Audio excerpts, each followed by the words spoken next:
Kelvin! You you ready? You? I'm ready. Yeah. I'm all yours. Oh, glad to hear it. Hear me okay, yeah? Yeah. Clem Fandango? Yeah. Good. Okay. Right. I've got my coffee. Okay. I've urinated. Yeah. So I feel ready. That's good. I'm just going to assume the position, get into spodcast position. Mm. Oh, are you like me? Are you feeling a lot like blocked up at the moment? Yes, I am. Yeah. Yeah. I got a lot of phlegm. Mm. I wonder if there's like something else going around as well. Possibly, yeah, possibly. I'm quite phlegmish. I've had a bit of a dodgy throat today as well. Like it just feels a bit dry and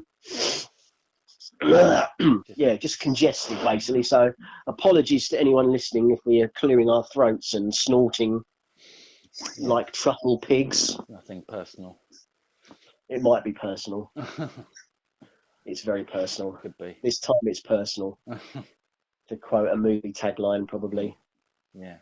It's probably a Schwarzenegger movie, isn't it? This time it's personal. Well, yeah, you were talking about a Schwarzenegger film, weren't you? That I'd not heard We were of. just like we had a bit of a sort of a pre-spod collection of thoughts, hadn't we? Because we haven't spoken sort of.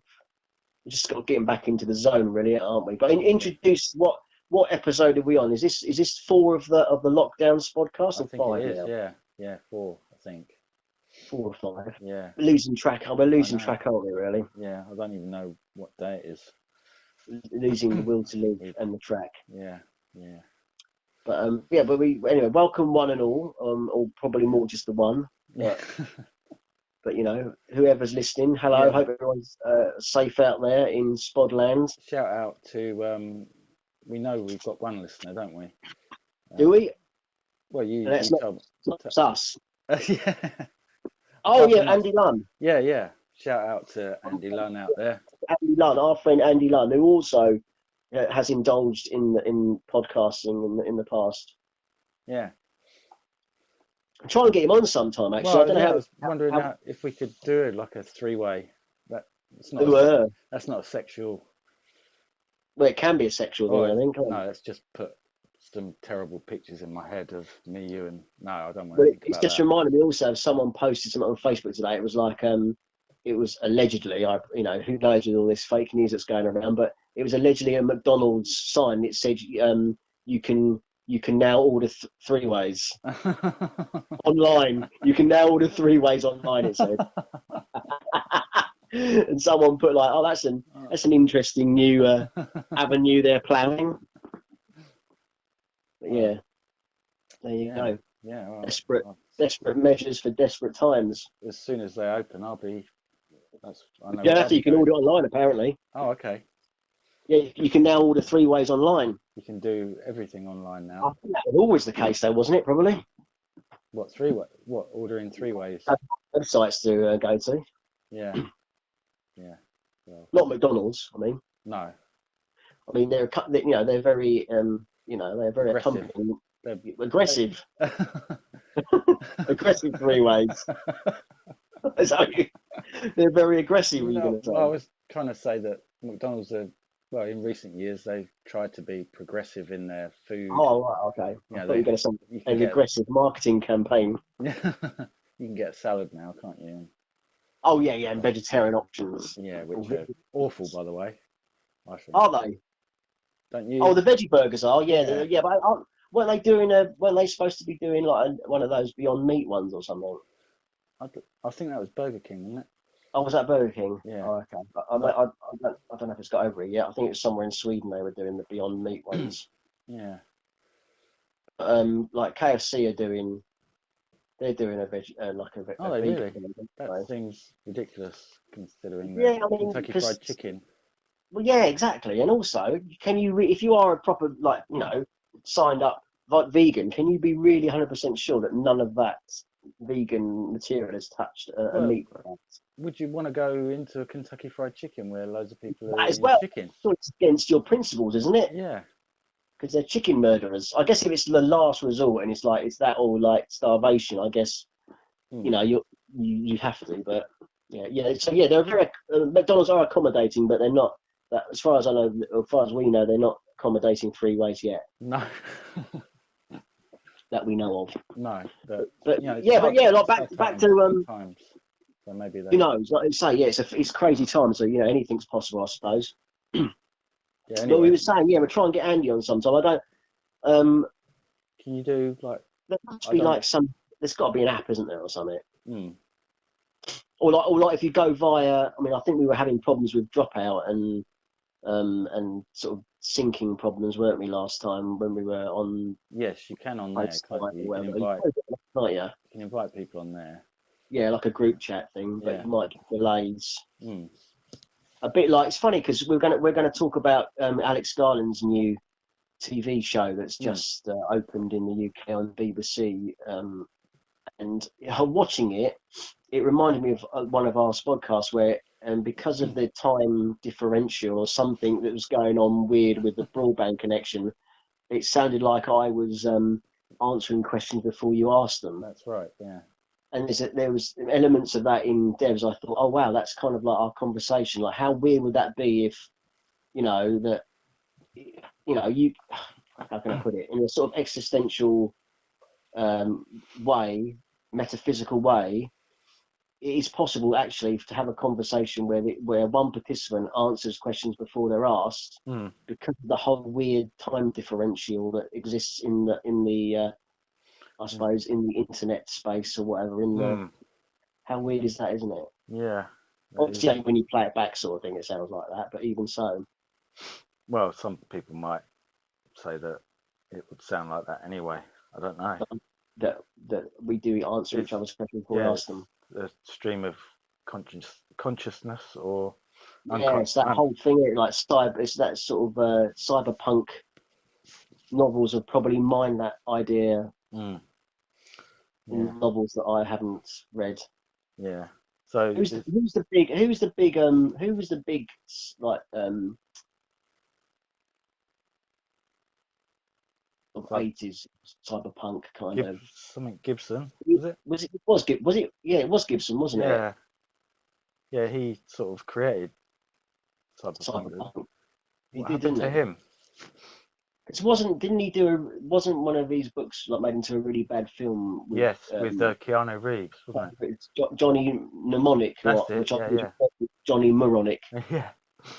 It's terrible, but that was one of his, wasn't it? Yeah, that's right. Yeah. Yeah, and then never heard of again. I think he's still writing. I think he is still producing stuff. I think the cyberpunk bubble's kind of burst a little bit, but watching. Well, Devs for one, but also I was saying to you that I kind of watched Ghost in the Shell, the live action. I use live action loosely because there's so much CGI in it. It's practically an animated film, but it's got an animated nude Scarlett Johansson in it. I think there were pains to point out at the time she never went fully nude, which upset a lot of prepubescent teenage boys who were hoping they get to see her nude, but really it was a CGI body cast, if you like. She probably had those little bobbles all over, motion capture bobbles all over her. Yeah. I met her once. Yeah. Met. Loosely. How did that happen? It was in Los Angeles. I didn't actually meet her. I do remember. I remember you. Did you walk past her, sort of? No, we were in Los Angeles on holiday. Yeah. We were traveling around the world. This is about, I don't know, 20 years ago. Was it? Yeah, 20 years ago. Yeah, about 2000, I think. And we were walking along Sunset Strip, where all the movie theatres are, and like where they have premieres and stuff, and they were having a premiere, and so was this when she'd just done Ghost World, or do you remember? Yes, it was Ghost World, yeah. Ghost World. And she wasn't famous then, really. That was her big film, as far as I'm aware, anyway. I think that's one of the very first things I've seen her in. Although, I haven't even seen it. Was she in a film called The Virgin Suicides? Have you ever seen that? No, don't think so. I think that might have been the first thing I ever saw Okay. in the Virgin Suicide. But anyway, carry on. Sorry. Yeah. So yeah, we were just walking along the road and we were just curious and sort of stood there for a little bit, and then she came up to where we were standing with like a load of fanboys, like really geeky people, and Because it's based on a comic, isn't it? Ghost World. yeah, and she came sort of and stood right in front of us, and like all these fanboys were getting autographs from her, and we were like, "Who is that?" And they were like quite upset that we didn't know who she was, and then they sort of went into a long conversation about telling us who she was and all about the film and everything. But we had no idea, and it wasn't until a lot later that realised who it was. So yeah, I didn't actually, I exaggerate, but it Didn't sounds like good, doesn't her. it? She I didn't met her in impact the Los Angeles. party.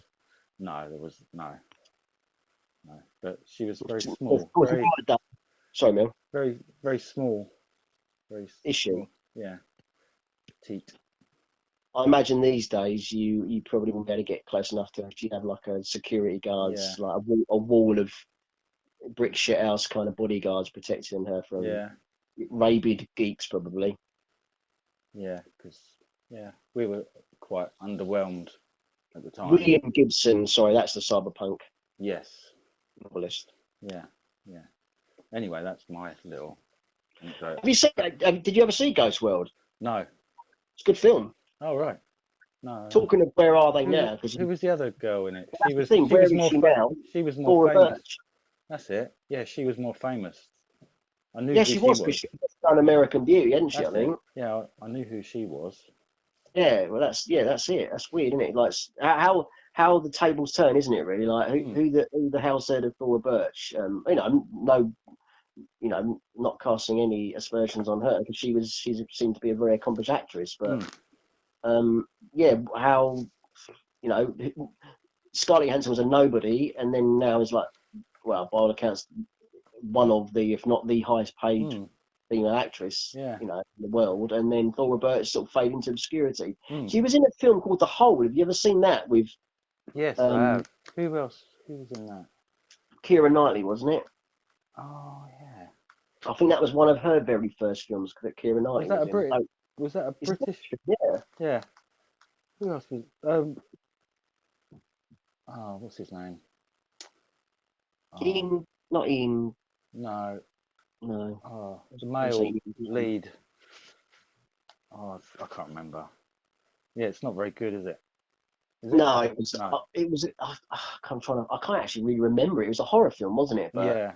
set in like a university campus or something, Hmm. and they were all sort of being picked off one by one. I seem to remember, but I can't really remember a lot more about it than that. But I just remember it being really odd that Thora Birch was in it, Hmm. in a sort of Brit flick. Hmm. She sort of popped up. I think she popped up as the American like exchange student, didn't she, or Yeah. something? But yes, Hmm. yeah, Thora Birch. Well, where are you? Hmm. What happened? I mean, she was very good in American Beauty, She was. Yeah, that was a very good and film. she's good in Ghost World. But in fact, Scarlett Johansson and her were both really good in that. It's a bit of a two-hander, really. And I think who else is in it? I think Steve Buscemi in it. Yeah, because I'm sure Steve Buscemi's in it because um, he has a very unlikely relationship with Scarlett Johansson in it. Oh right. Obviously, he's a lot older than her, and Yeah, she must have been pretty. Yeah, because that's about 20 years ago. So yeah, I yeah. don't know how old she is. That's a bit of a thing for older men in Ghost World. So she starts Ah right. dating. She starts dating Steve Buscemi because he's got an interesting vinyl collection. That's how fantastical that is. No woman is ever interested in your vinyl collection. Utter science fiction, that is. If you say to a woman, come and look at my vinyl collection, Yeah. they generally run the fucking mile. Only in Hollywood. Look at my picture discs. Look at my 12-inch. I couldn't let that one slide, I'm afraid. Sorry, apologies for that one. But yes, Scarlett Johansson. So flash forward to whenever Ghost in the Shell was made. Mm. 2015, I think it was. But anyway, so we were gonna kick off with devs because it is kind of there is a sort of semi-common thread with what we're going to discuss, kind of. And it might start off like a common thread, and it might obviously, like it normally does, goes off into a wild tangent. But yeah, I don't know what this has been like. If it's been publicised much in other parts of the world, it's come at a bit of an unfortunate time with all the coronavirus and stuff. But by all accounts, I think it hit the States first on Hulu. Hulu, who knew? Is that a thing over here? Do you get Hulu over here? I don't think you can. I don't know. I think maybe their stuff plays on the Amazon Fire Stick. I think I might. Right. I think I might be right in that. I think some Hulu stuff. My friend Stu's got a Fire Stick, and he watches Hulu stuff. I think on that. Right. So they must have a deal with Amazon over here. But it's all about territories and stuff, isn't it? Like predominantly America, isn't it? I think. Hulu. Yeah, I think predominantly Hulu is an American. It's like another streaming site, isn't it? I believe, like, Amazon and Netflix, and there's loads of them, isn't there? There's like Apple Plus and all the rest of them. I think there's one called Shudder. There's a horror one called Shudder that you can stream. That's on Amazon, isn't it? You can. There you go. Then they must have some deal over here then to screen, the streaming stuff like that comes from the States. A bit like, I guess, because you can stream, can't you watch like Game of Thrones and Westworld? Can't you watch that via? I think that's Sky over here, isn't it? But can't you watch that with a Fire Stick as well? Is that on Now TV? Now TV, yes, yes. Sorry, that's a Sky thing, isn't it? Yeah. Yeah. So there you go. HBO stuff you can watch with the Now TV. That's right. You can pay, for a month or whatever. That's right. Subscription thing. It's all very confusing. You need all these dongles and apps and wobbles and wobbles to watch all these things. I find it quite overwhelming, really. Yeah, just want it all in one place. Yeah, yes, just sort of want it all in exactly on one app or one streaming service. But I guess that'll never happen, really, because they're all vying for business, aren't they? Right. But yeah, so devs, which as far as I can tell, didn't get a lot of publicity in America. Discussing it with like American Facebook chums of mine, but over here it's been screened on, even though it was an FX/Hulu show, I think it's been screened on the BBC over here. Yeah, you've watched the whole thing. I've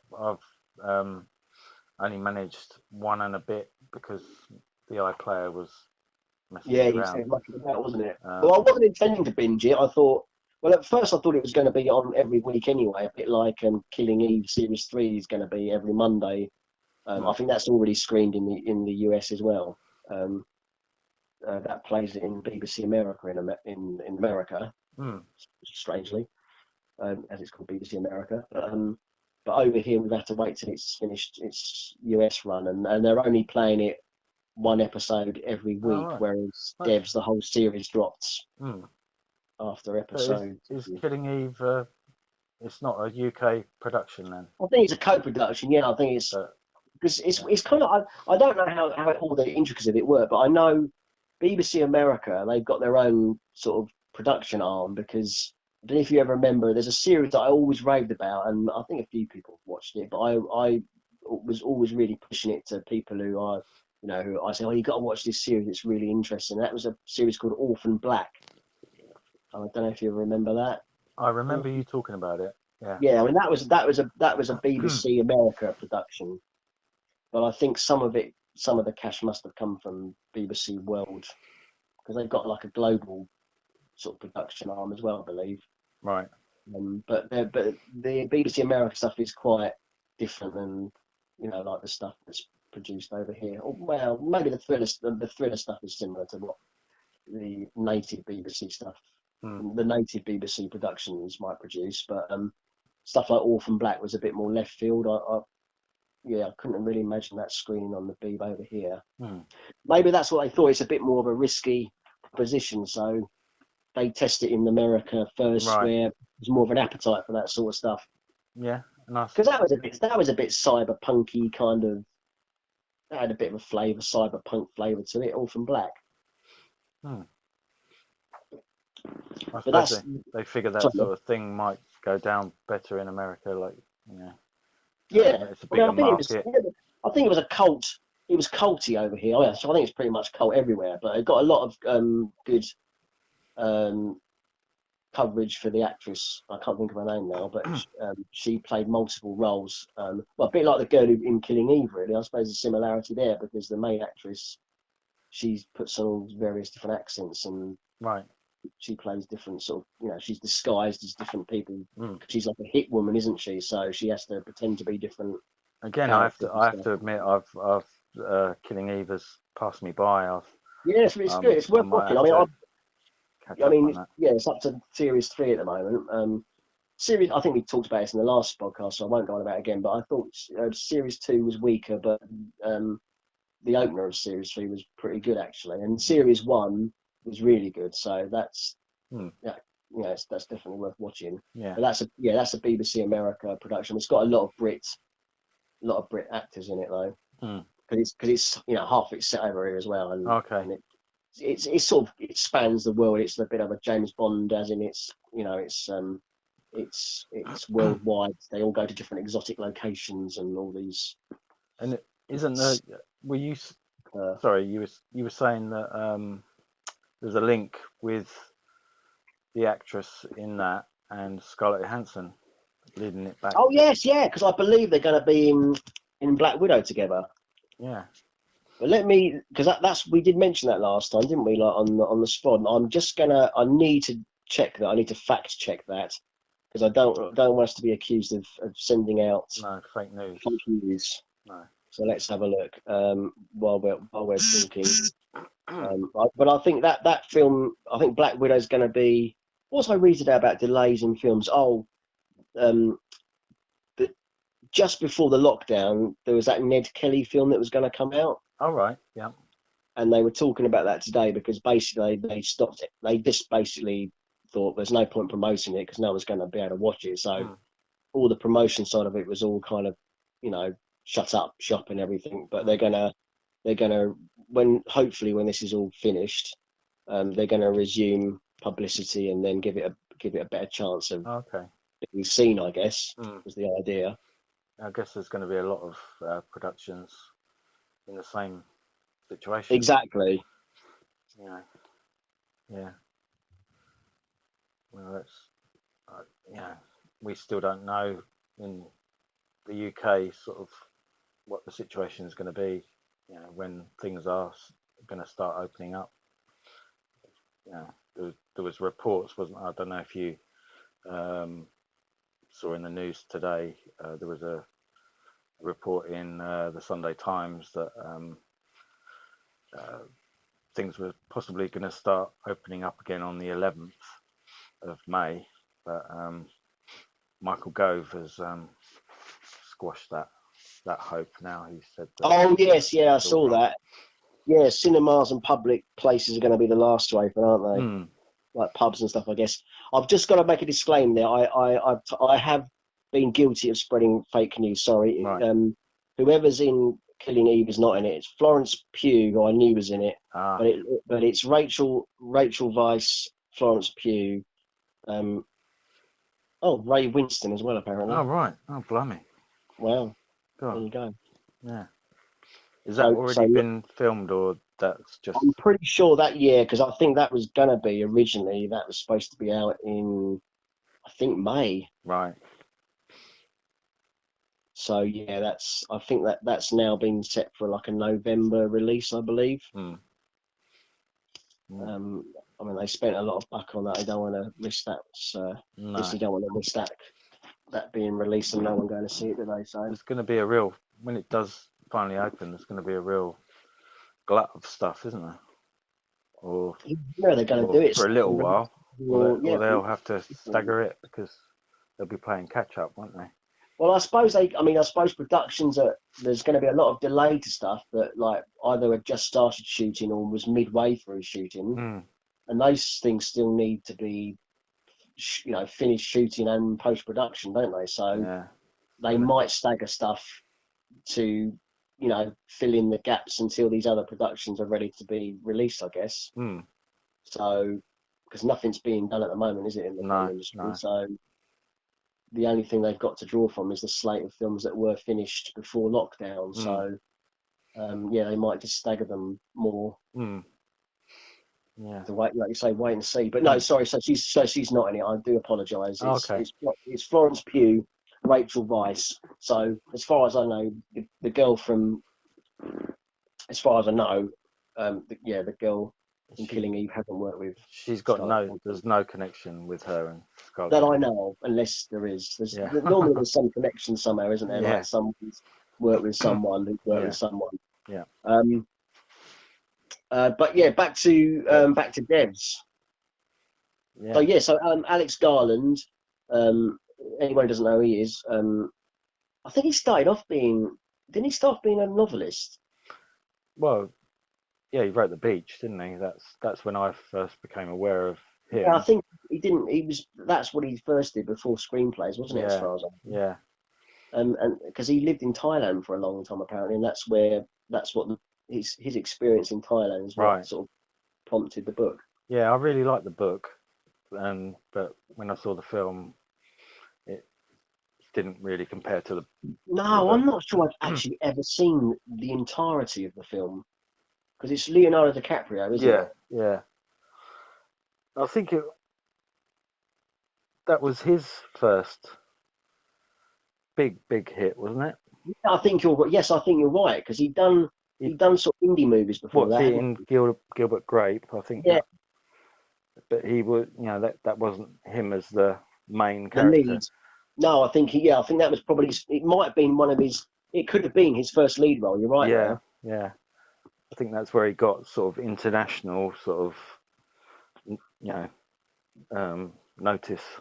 Yeah, no, definitely. But like you said, is it kind of a Lord of the Flies kind of thing? They all go a bit. Because I've not read the book, and I've not seen it. Do they sort of start killing each other, or am I? Yeah, is it druggy hallucinations? Yeah, there's a lot of drugs, and they go to an island where everything seems brilliant, and I can't really remember. I mean, it's so long ago now. Well, the film has got to be over 25 years in it. Yeah, and as I didn't know we were going to talk about it, I didn't. Well, I remember the trippy bit, and I remember like the drugs and. There's lots of drugs. Yeah. Yeah. And there is killings. I guess it's got to be a murder or a death, isn't there? I think drugs play a big part. There might be some. Did that pre Trainspotting, or was it after Trainspotting? I think it was after, wasn't it? Yeah, it was after Trainspotting. Because like in the 90s, after Trainspotting, there was like a glut of like sort of colloquial, homegrown sort of druggy movies, weren't there, for a while there? Yeah. It kind of Trainspotting really kickstarted a kind of genre, didn't it? Yeah. Because if I remember, the cinema, I mean, in the UK, it wasn't a bit of a doldrums before Trainspotting came along. And that kind of coincided with Britpop as well, didn't it? So there was all that kind of movement, like a bit of a melting pot of art and creativity, I guess. Yeah. So I'm trying to think. Do you remember Twin Town? Have you ever seen that? Yeah. Yeah, that was sort of a Welsh Trainspotting. That was like a Welsh Trainspotting, wasn't it? There was like Boston Kick Out. Do you remember Boston Kick Out? Yeah, I do. Yeah, it was. That was, wasn't it Danny Cannon who? Cannon. I think he produced it. I don't think he directed it. Oh, okay. But that was sort of druggy culture, sort of acid house, rape culture type thing, wasn't it? All around about that, the clubs. Yeah, set in Stevenage. St Stevenage. Yeah. That's it. Sort of very. Was that a Newtown Stevenage or? Yeah, I think so. Kind of post-war sort of. Yeah, it was. Yeah. It's where all the Londoners came after the war. That's right. Yeah, it's a bit of a cultural desert, isn't it? Yeah, it is a bit. Yeah. But there was a spate, wasn't there, for a while? A good few years, and then you had Lock, Stock, obviously, sort of Guy Ritchie's movie. That kind of kickstarted his career, didn't it? Talking of Danny Cannon. What was the film that he did direct? Young Americans. That's it. Yeah. Which is around the same time as well, wasn't it? Yeah, because that was for a British film. It was a very American-looking film, wasn't it? It was very glossy very glossy, very kind of. Who I was guess it? he borrowed the Scorsese handbook of filmmaking, wasn't it? Yeah. Well, he had Harvey Keitel. That's it. Harvey Keitel. Yeah. So he even borrowed a cast member from Scorsese. Yeah. But there was Viggo Mortensen, a very early Viggo Mortensen performance in that. Oh, really? Oh. Yeah, he's in it. I'm trying to think who else is in it. Is Ray Winston in that? I don't think it is Ray Winston, isn't it? I've got it somewhere. It's on the shelf. Let me go and grab it. Because I remember the theme song was Bjork, wasn't it? Yeah, it's a really good song. It's a great song. It's like, and it was quite a big hit over here. I think it got to number 1 or 2 over here. Yeah, I think it did. And I kind of remember. I think I remember playing. I probably taped the video off Top of the Pops and played it a lot because I really liked the song. Yeah, I think I actually bought the single. I've still got the single. Yeah, it's in my. I did sell a lot of CDs and vinyl, but that's one of the very few CDs that I did actually keep. Bizarrely, so I must have liked it. But David Arnold, there's links there because he obviously went on to score the Bond theme tunes. Well, not the theme tune itself, but I think he did have a hand in some of the, the opening songs. But he was composer for much of Bond stuff, wasn't he? Yeah. The post, I think from Brosnan onwards until fairly recently, I think. Oh, right. He didn't do the last. I'm not sure if he did do the Daniel. He might have done the first Daniel Craig one. He might have done Casino Royale. I can't remember now.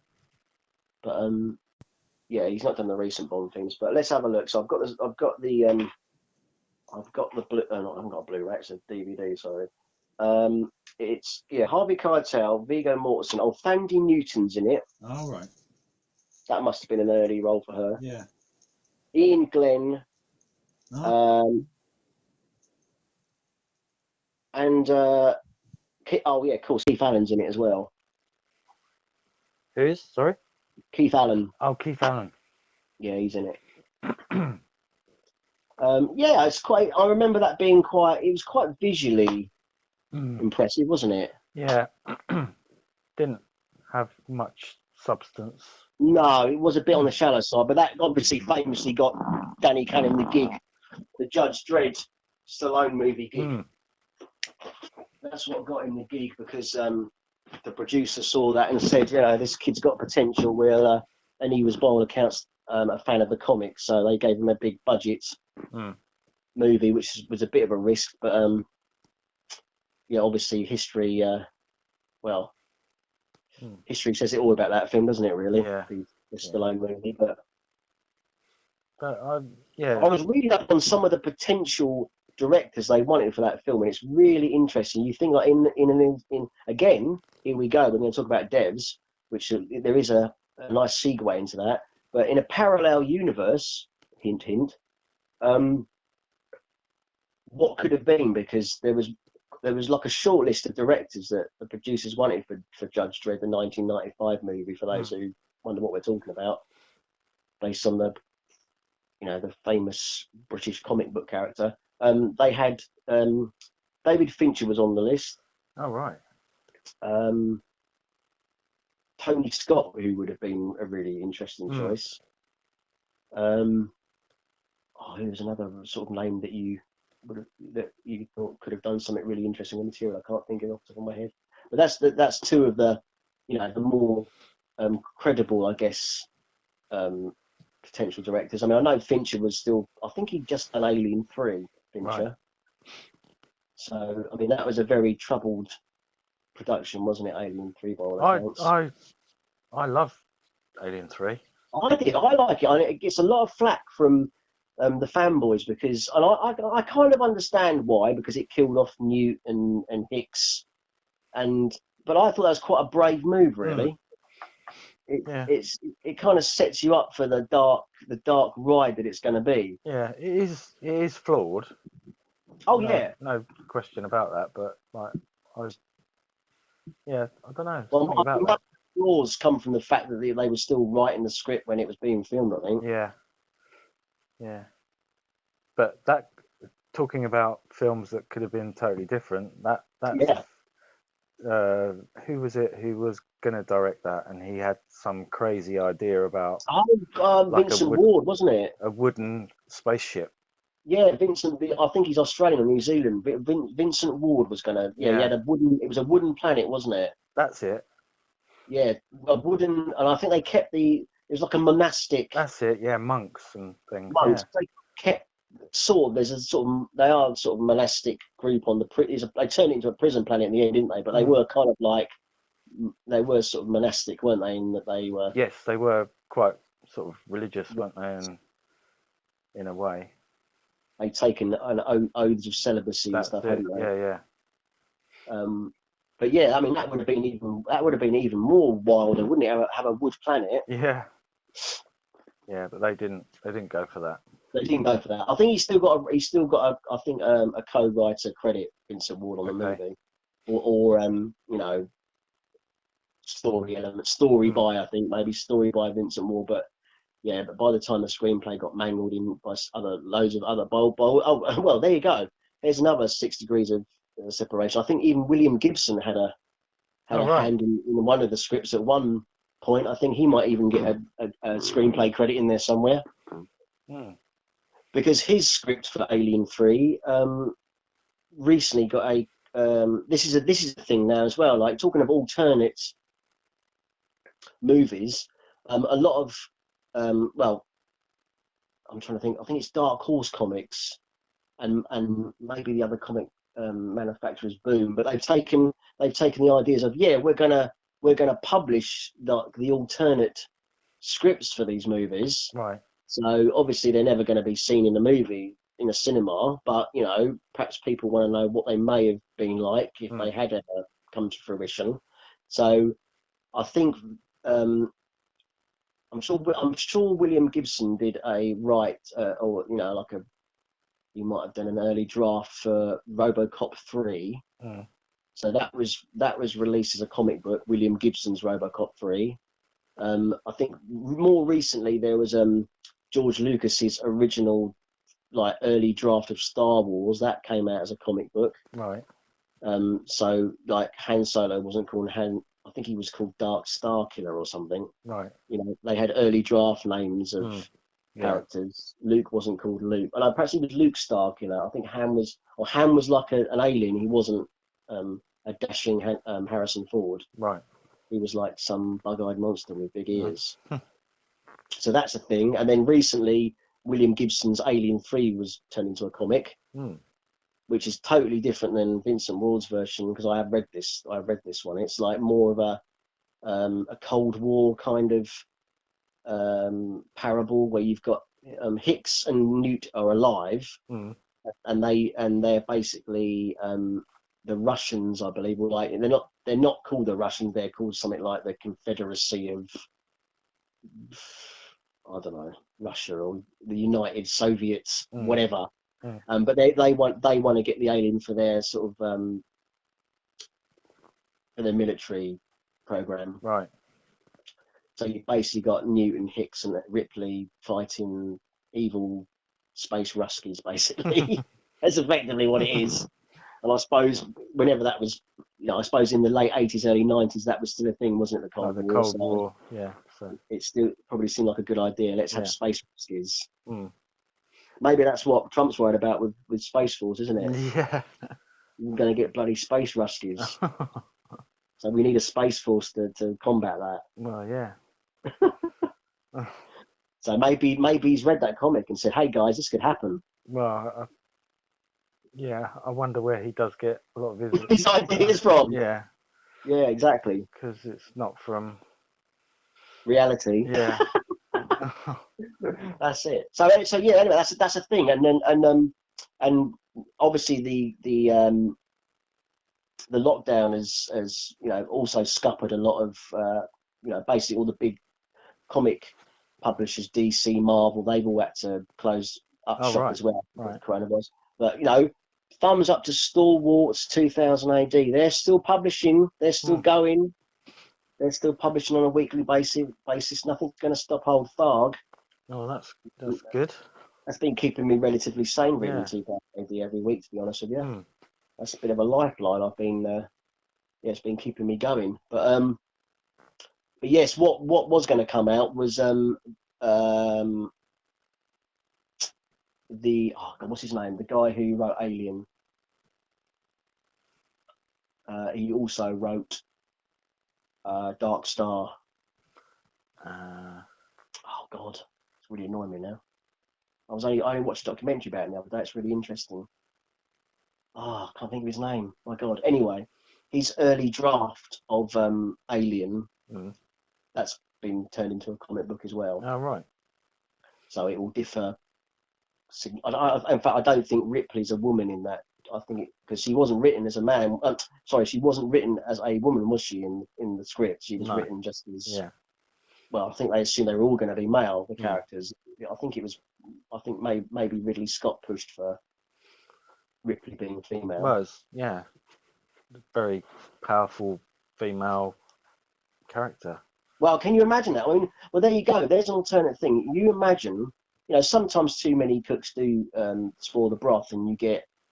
But sometimes fresh ideas do create sort of gold, don't they? Because you imagine nowadays? I mean, basically, a female icon was created. Yeah, and which may not ever have existed at that time. Quite a risky thing to do, I would have thought. Pretty groundbreaking, really. You've got a female, effectively, who is a female lead, who's carrying the film. Yeah, and then of course then into the successive sequels where really it became all about Ripley, didn't it? Yeah. The aliens were almost took a back seat to her character arc. And spinning off from that, you had Sarah Connor from the Terminator, and so really it kind of did kickstart films that were more, I guess you could argue had a feminine twist to them. But yeah, what if that never happened? What if they said, no, okay, guys, we're going to stick with just having them an all a male crew? Would have been a totally different dynamic, wouldn't it? Yeah, definitely. And a different film as a result, and probably a much weaker film. Yeah, it gives it a different perspective altogether, doesn't it? Yeah, no, definitely. No, I mean that was a bit of genius, really, wasn't it? Like whoever came up with the idea, actually, why don't we make one of them a woman? Well, actually, in the end, it was two. There's two women in it, but But whoever came up with that idea was a bit of stroke of genius, really. Yeah, definitely. Yeah.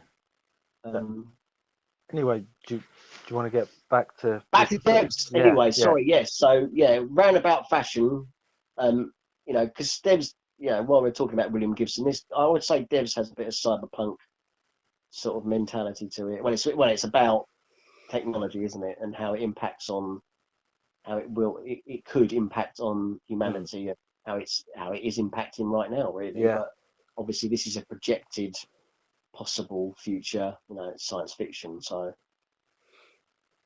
although like a lot of people have also said, it's also a thriller. So, I guess it's science fiction with a small s. Yeah. Unless, in case science fiction alienates people, I guess some people still consider it a sort of the inferior. That always makes me laugh, because like you look at science fiction films, pound for pound, they're the ones that make the big money, aren't they? Really? Yeah, they are. There's still a bit of a snobby attitude towards science fiction, as it's like it's an inferior. It's not. I was watching this thing about Ursula Le Guin, the female writer, science fiction writer, and even in literary, in literary sort of circles, science fiction is kind of really sort of looked down upon as a second-rate genre. It's not like it's not like proper writing, is it? It's not proper it's not proper literature. And I still think it's overlooked. Like even in all the Booker prizes and the awards, there's a big snobbery about science fiction, and it's not a sort of credible subject matter, which I think is really quite piss poor, really, considering how popular science fiction and write books and movies and comics and everything are. They relate they're they relate to the world we live in, and they're full of ideas, aren't they? They're full of Exactly. It's the big what if. It's the big what if, isn't it? yeah, like you say, And that's like why you. I always find science fiction more like. I mean, I know fantasy has its fan base, and I've always been more in the science fiction than the fantasy, because I always think fantasy. I know it's got magic sometimes in it and stuff, but um, that's kind of looking back, and I always like stuff that kind of looks forward and Yeah. projects into the future, and posits possibilities and what could be, sort of thing. I always find that much more fertile sort of ground for ideas and drama. That's why I always preferred reading like Philip K. Dick to J.R.R. Tolkien, really. And sometimes they get it right, don't they? Yeah, In a lot of exactly. these science fiction books and films, what you might think of as fantastic or like totally unbelievable Like actually the does early start to 70s, come true, you doesn't it? look at the early 70s sort of dystopian science fiction movies like Soylent Green and even the Omega Man or whatever. There was quite a big ecological sort of they were quite ecologically sort of they were kind of preoccupied with ecological themes, that the planet is being strangled, if you like. I mean, Soylent Green is basically about how overpopulation and the food resources drying up and there's not enough food to go around. And, in a way, that kind of is a very plausible prediction. And you think that film is like, the book it's based on, I think, was the 60s. And, stuff like the Andromeda Strain and all these other sort of 70s, a lot of them were 70s, where they were actually looking at possible futures. And like you said, a lot of them, have kind of come true, haven't they? Yeah, and at the time they were all sort of seen as crackpot Yeah, ideas, weren't they? Yeah, kind of sneered at, weren't they? Laughed at. Oh yeah, yeah, well, that never happened. But pollution and climate change yeah. is a real threat and a real thing. Mm. And these films were talking about that. Silent Running, for Yeah, instance. yeah. I was going to mention that. Yeah. Yeah, Silent Running. I mean, Jesus. Mm. I mean, and that film's 40 years old, way ahead of its time. Yeah. So sci-fi's got a lot to, it's got a lot to say really about our future. Does Makes it. does devs have a lot to say about Yeah, the I'd say it future? does. I guess what it to me. Well, let me try and distill it into like, because it's such a sort of consciousness expanding. I was trying to think about it like, because I knew we were going to talk about it in the spot. I was trying to sort of distill it into like as simplest terms as possible. I think what I like about Alex Garland as a writer. I think he does. I think we've discussed this before, but he's a bit of a magpie. He does borrow stuff from other films that he's seen, or I mean, he by his own admission, I mean, I watched because he wrote and by all accounts directed the 2012 Judge Dredd movie that starred Paul Urban, and he pretty much, in that he says that all his ideas, he can trace back all his ideas almost from reading 2000 AD, the comic, when he was like a nipper, like a young lad.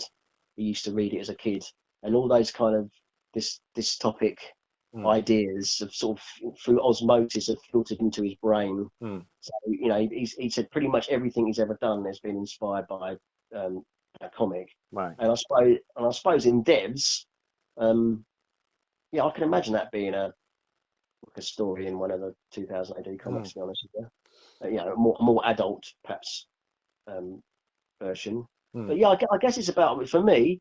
Well, I'm trying to think what it reminded me of. It reminded me a little bit of Christopher Nolan's Inception. I don't know if you've ever seen that.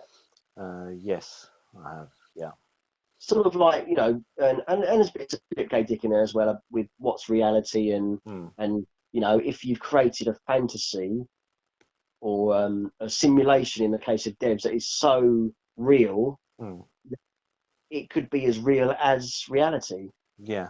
And you create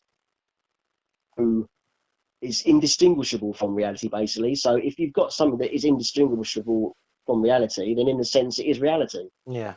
I think that's the big question that it's kind of, So asking. It sounds pretty mind-bending. It is mind bending, and I do like quite having my mind bent. To be honest with you, I like stuff like that. It gives me a little bit of a slight migraine. Yeah. And I find his stuff's really good at Alex Garland. I mean, Ex Machina. That I don't know if you've seen that, but Yes, I have. Yeah. And Annihilation is another one. There's probably elements of Annihilation in this as well. Actually, it does probably quite mirror, in many ways, Annihilation. In that, what do you? Can you trust your memories? Can you trust your optical receivers, your eyes? Is what you see, flawed? Because it's like, it's what you see is being processed by your brain. It goes through your eyes into your brain. But there could be a point there where there's a disconnect, and can you trust what you see? And well, on a very simplistic level, like two people can experience the same thing, can't they? But they see it very differently. Well, So I don't know. That's totally true, and I don't know who said this, and I'm sure I've heard someone quoted as saying this.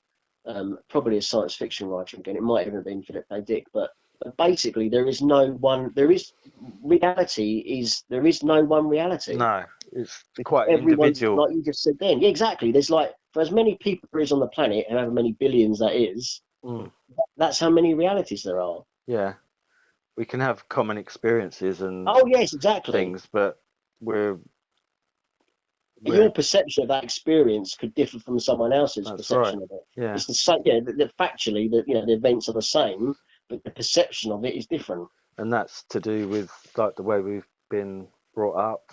Our experiences prior to that, which I think in the first episode of Devs, which I did see, they sort of touch on that a bit. Definitely explored in Devs. Definitely. Yeah. That's your experience, your upbringing, where you were born, that does alter your perception. Yeah. And that's a really interesting sort of question to ask, isn't it? Really. Yeah, it is quite deep. My head's starting to hurt. I've got a slight throb in my temple. My temple lobe is throbbing. But yeah, I mean, it takes that idea and runs with it. Obviously, expands on it, and there's elements of it. It's a discussion on artificial intelligence and virtual reality, and I don't want to give too much away for you, really, because you haven't seen the rest. But they basically create a simulation that is so real that it is effectively reality. Right. But within that, they can basically go back in time, and they can also go forward in time, but they can only go to a fixed point. Okay. And that's not discussed yet. That's not explored in what you've seen. I think that's done episode 3 or 4, where it's like they've got this ability to project into the future, but something is stopping them going. They can go back like billions of years. They can see the dinosaurs. They can see Jesus Christ on the cross and all the rest of it. Right. But they can't. There's a point in time where something happens. Whether it's a natural disaster or whatever, whatever. But there's a point where they cannot see any further into the future, and there's like some epoch event, and that's basically what the rest of the film leads up to. That event. Right. Which I'm not going to spoil for you because that would be really cruel, and also for anyone who hasn't seen it out there. But it's it's quite a mind blower, and it's quite brilliant. But it's not just about technology and science, and I mean, there's a very human story about, like you were saying, about how people interact and how flawed people are in relationships, professional and personal. We're very flawed. We're corrupted data, basically, if you want to put it into a computer analogy. But definitely worth a watch, and brilliant use of music, and it looks visually, it looks gorgeous. So no, it does look very good, very high quality, isn't it? Yeah.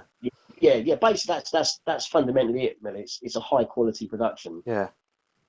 And I think with his stuff, he's getting a bit of a reputation now where, the expectations for Alex Garland's stuff is that how's he going to top what he's done, because, he's very much an ideas guy. And, how can he seems to be on a really upward,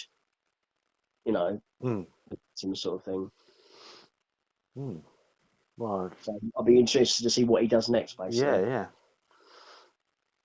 I'm still gutted he never got a chance to do another Dredd film, but by all accounts, it was all based on the box office, and not enough buggers out there, I'm pointing at you, went to see it. So that's why we'll never get a sequel to that. We might get a TV series, but we won't get a you movie. Never think you'll get another one? I don't know, because two, I think even the TV series is going to be a hard sell, because they've had two bites of the cherry. Both films underperformed, and it is all about the numbers, isn't it? Really, yeah. It is. Unfortunately, it's a business. When you're talking science fiction movies, which are notoriously expensive and require a lot of cash. If you've had two failures, I mean financially. I think Dredd, the 2012 movie, artistically is a complete and utter success, but financially it wasn't. It didn't make the money that the bean counters wanted. So it's all about that, isn't it? So maybe if the TV show doesn't happen, I still think as a core concept it's very strong. Again, if anyone has never read Judge Dredd, it was created in the 70s and very much a product of that dystopian science fiction kind of movement that was going on back then. And it's post-apocalyptic. It did a lot of things that were written in that comic have come true, like some of the crazy jobs that people do and people being replaced by robots, it was in the mid-70s, that probably would have seemed like quite a preposterous idea, but it's kind of coming true, isn't it? Yeah. There's and just like people being obsessed with their appearance and selfies and all that kind of thing. I think there's even early episodes, early storylines in the comic. I think it explored sort of obsessed that we were becoming as a culture, and I remember plainly there's a lot of unemployment in the world of Judge Dredd. Basically, people who've never read it, Judge Dredd is basically a cop in the future who polices a post-apocalyptic America called Mega City 1, which is the only remaining part of America. It's like a strip from, I think it runs from like a small strip that runs from like the north to the south. There's only like a little strip left because everything else has been irradiated by a big nuclear war between America and Russia. Let's hope that doesn't come true, eh? And so in everything's irradiated apart from this little strip, which is all contained in a wall. Who got that idea? Do you think Trump's been reading 2018? Maybe. Yeah. Oh no, yeah. Well, in Judge Dredd, there's a wall and it separates the curse there. Is it a beautiful wall? I think it's a heavily armed wall. Right, that's that. But it keeps out the muties. It keeps out the mutants who are all scavenging in Mega City 1. So mutants, Mexicans, I don't know. Yeah. Maybe Trump thought it's a great idea. We'll build a wall. It worked for Judge Dredd, so why not? But there's weird jobs that people do. Like there's people employed to be human furniture. At least because there's so much unemployment, basically they'll do anything. So they will basically, you pay them some, the rich people, and again there's like a big class divide, which is also obviously quite pertinent. So the very rich, high echelons of society, they have got disposable income. So they hire poor people to be, basically like buffets that you can put your feet on, and and they're employed as shop dummies. That's the job. So some of the crazy jobs you can imagine that may one day come to fruition. But anyway, so I think I don't know if the TV series may come off. If not, I think like I said, the core idea is strong. So there's no reason why in another 20 years they might have another go at it. I mean, who knows? I'm still. I think the sort of promotion of the last film let it down because by all accounts, no one really knew it was coming out. I don't think the film studio put much money. Right. Maybe they didn't have much confidence in it. I don't know. I don't think they had any confidence, no, because people who sort of, you know, majority the people who've seen it love it. You know, it's you know, it's of that. You know, it's very much of that 70s gritty, you know, sci-fi genre. You know, it's like Dirty Harry in the future, really. And I think that's, you know, that's quite an attractive proposition. Perhaps more for people of our age group who grew up on, you know, sort of realistic, you know, movies. You know, the Peckinpahs and the, you know, his kind of the contemporaries as well. Your Don Siegels and your spaghetti westerns, your Sergio Leone. There's a bit of a spaghetti western sort of nod to Dredd as well. Yeah. So, you know, Snake Plissken, you know, Escape from New York, early John Carpenter stuff. I mean, I think you can watch Escape from New York and RoboCop, which obviously blatantly nicked ideas from the Judge Dredd comic. That's no secret about that. But I think you could put 1981's Escape from New York next to 1986, I believe, RoboCop and 2012's Dredd. And you've got a sort of trilogy there, really. Yeah, maybe America as a whole saw it and thought it's quite critical. We've seen it. We've seen this. This is possibly, yeah. This was right. Not know the context of. I think you're totally right there. I think you're totally right. A lot of people thought, "Oh, this just looks like RoboCop," and not knowing that actually, you know, a lot was stolen from Dredd into RoboCop. So it was just unlucky for it. But, it's always had. That's what I mean. I think it's always been a bit unlucky as a comic property.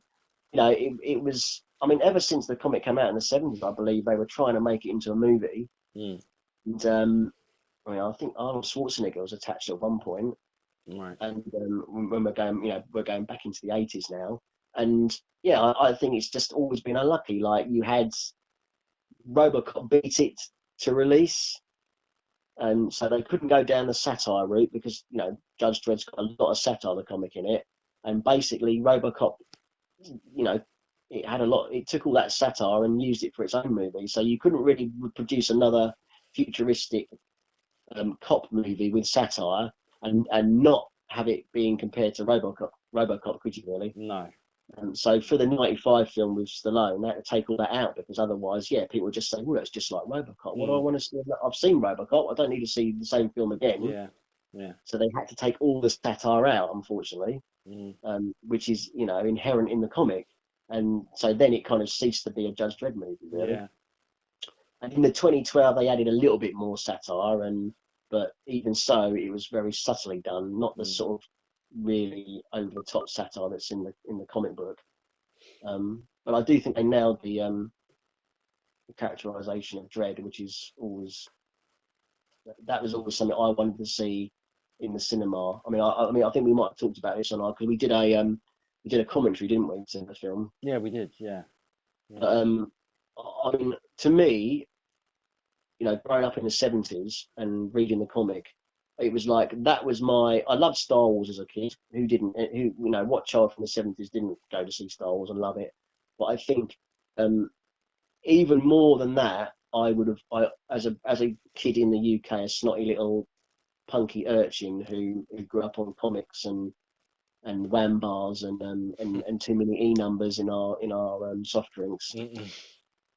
I always wanted to see a Judge Dredd movie. I thought that would be my dream to see that on screen. And then the 95 was a major disappointment. And so when I heard there was going to be a new film, I mean, I was excited about the thought of a new Dredd film as I was about the fact that I was probably as excited that they were, you know, as I was in 1998 when I heard they were going to do another Star Wars trilogy. Right. Unfortunately, that didn't quite work out either, how I hoped. But yeah, so sitting in the cinema in 2012, waiting for that film to unfurl, I was really frightened it was going to be a major disappointment. And for me, it flicked all my switches basically. Yeah, it was a bit low budget. Yeah, it didn't have, Mega City One looked a little bit on the low budget side, but it wasn't a massive, it wasn't a big Hollywood blockbuster. It didn't have a big studio behind it, so No. I knew it was never going to be like a Marvel movie, with lots of bombastic effects in it. Mm. But for me, it got the character right, and like I say, for me, it has a lot in common with Escape from New York, which is a big favourite of mine. Mm. So I was quite happy to see that kind of genre of filmmaking still being made in the world of Marvel movies, which are all glossy and special effects heavy. But unfortunately, Dredd came out. Hello. Hello. Hello.